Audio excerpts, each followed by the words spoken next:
Pemirsa Sindo Siang, kita awali dengan informasi unjuk rasa nelayan di Kabupaten Pangandaran, Jawa Barat berujung ricuh. Massa membakar perahu hingga merusak mobil pemadam kebakaran.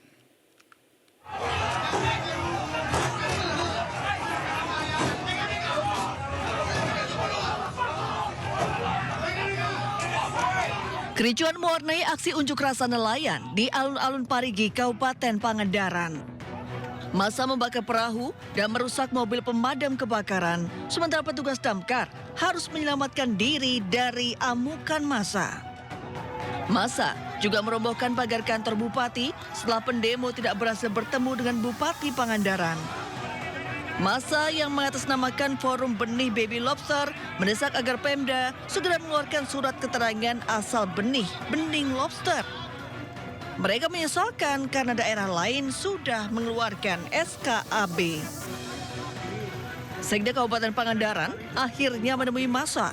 Sementara Kapolres Pangandaran yang turun langsung ke lokasi menjamin pengawalan proses mediasi agar tetap berjalan damai. Dari Pangandaran, Jawa Barat, Irfan Ramdiacah, iNews melaporkan.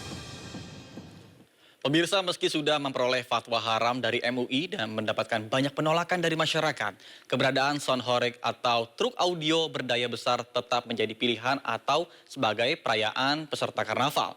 Bahkan di Kota Malang, keributan dan aksi saling pukul terjadi lantaran suara keras dari sound mengganggu warga sekitar.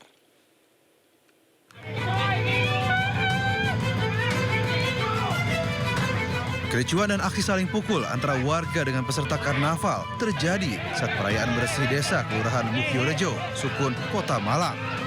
Lihat seorang warga memprotes kehadiran sound horeg karena sangat mengganggu. Merasa tidak terima, peserta sound horeg pun mengeroyok warga tersebut. Pemerintah Kota Malang sangat menyesalkan kejadian ini. Pemkot Malang pun masih menunggu regulasi dari Pemprov Jatim terkait penggunaan sound horeg di Kota Malang. Sudah kita larang, kemarin sudah saya sampaikan. Tentunya aturan terkait horeg di Kota Malang kan sudah jelas. Ya, nanti kita akan detilkan lagi, kita akan tegaskan lagi. Sementara itu menurut pelaku budaya setempat, saat ini penggunaan sound horeg sudah tidak sesuai peruntukannya. Dari Malang, Jawa Timur, Denny Irwansyah melaporkan. Informasi lainnya pemirsa, kerusuhan terjadi di Lapas Bojonegoro saat petugas menggelar razia rutin. Sejumlah napi terlibat narkoba melawan petugas dan menyembunyikan barang bukti di atas plafon.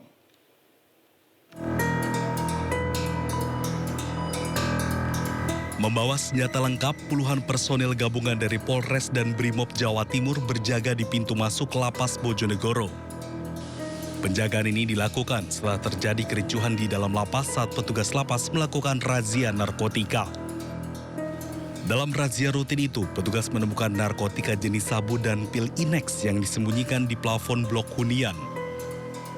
Saat barang tersebut hendak disita, tiba-tiba napi dalam hunian blok A4 dan blok A5 memberontak dan menyerang petugas. Mendapatkan perlawanan, petugas lapas kemudian meminta bantuan pihak kepolisian. Kita melaksanakan operasi mendapatkan barang terlarang tersebut. Nah, itu kemudian saat kita ambil mendapatkan perlawanan. Dalam razia tersebut, petugas menemukan sabu seberat 364 gram dan pil Inex sebanyak 199 butir. 5 terduga napi yang terlibat kerusuhan diamankan di Mapolres Bojonegoro, sementara 12 napi lainnya dipindahkan ke Lapas Lamongan. Dari Bojonegoro, Jawa Timur, Dedi Mahdi, iNews melaporkan. Sementara polisi menangkap 2 pelaku begal sadis bersenjata api yang beraksi di kawasan Palembang. Polisi terpaksa menembak kaki pelaku karena melawan saat ditangkap.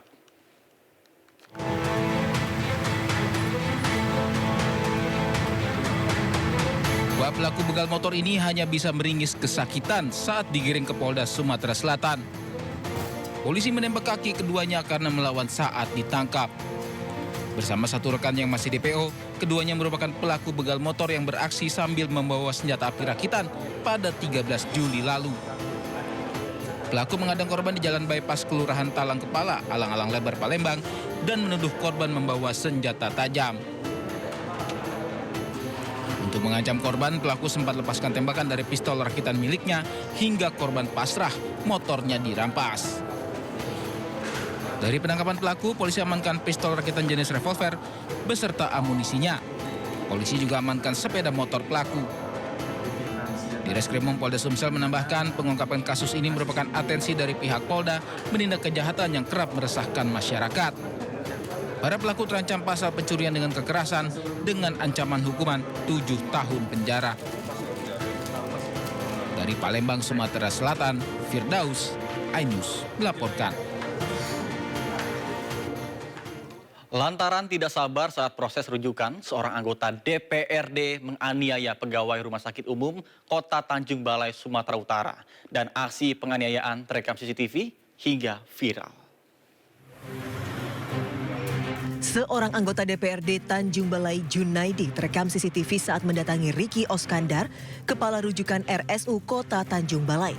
Tiba-tiba, ia melayangkan tangan dan menganiaya korban. Beruntung rekan perawat lainnya segera melerai amarah anggota DPRD tersebut. Kejadian berawal saat anggota DPRD ingin meminta melakukan percepatan rujukan terhadap pasien. Namun saat proses rujukan, anggota DPRD ditegur tidak merekam video di ruangan hingga terjadi miskomunikasi dan anggota DPRD itu tersulut emosi. Usai viral, anggota DPRD kembali mendatangi rumah sakit dan meminta mediasi serta klarifikasi atas kesalahpahaman yang terjadi. Dari Tanjung Balai, Sumatera Utara, Ulil Amri, iNews melaporkan. Sementara heboh, 6 remaja putri terlibat keributan dan saling baku hantam di jalan. Mirisnya, peristiwa itu menjadi tontonan warga dan juga pengendara yang melintas dan viral di media sosial.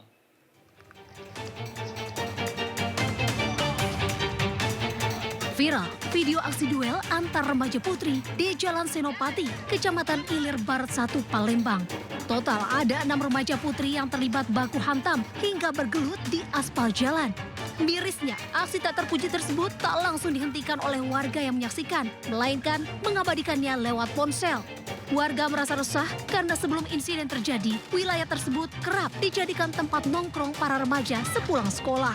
Dari penyelidikan polisi di lokasi, diduga tersinggung dengan perkataan temannya. Para remaja putri yang masih SMP ini nekat berduel, sementara motif utama duel dan siapa saja siswa yang terlibat masih diselidiki polisi. Berdasarkan informasi yang kami peroleh di lokasi tersebut, kerap dijadikan tempat nongkrong oleh anak-anak sekolah sepulang dari pulang sekolah. Oleh karena itu, sekarang secara rutin personel kami standby di lokasi tersebut guna mencegah kejadian tersebut terulang kembali. Guna mencegah aksi serupa terjadi, pihak kepolisian lakukan patroli rutin di lokasi-lokasi yang biasa dijadikan kumpul-kumpul remaja. Dari Palembang, Sumatera Selatan, Guntur melaporkan. Pemirsa, perundungan kembali mencoreng dunia pendidikan. Seorang siswi baru di salah satu SMA di Kota Padang menjadi korban kekerasan saat mengikuti masa pengenalan lingkungan sekolah.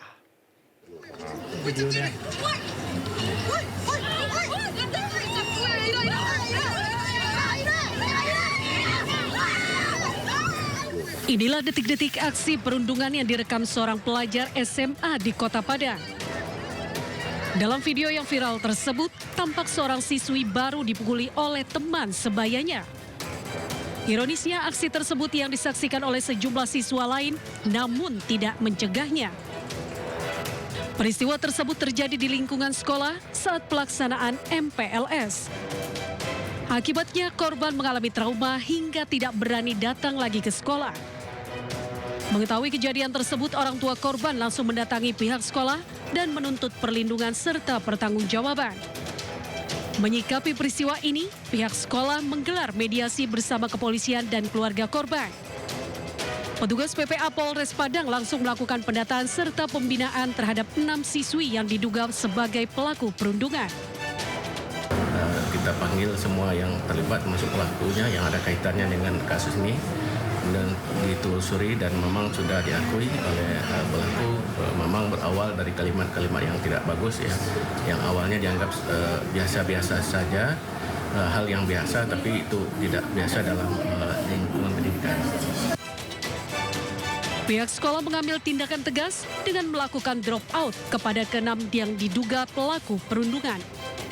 Dari Padang, Sumatera Barat, Budi Sunandar, iNews melaporkan.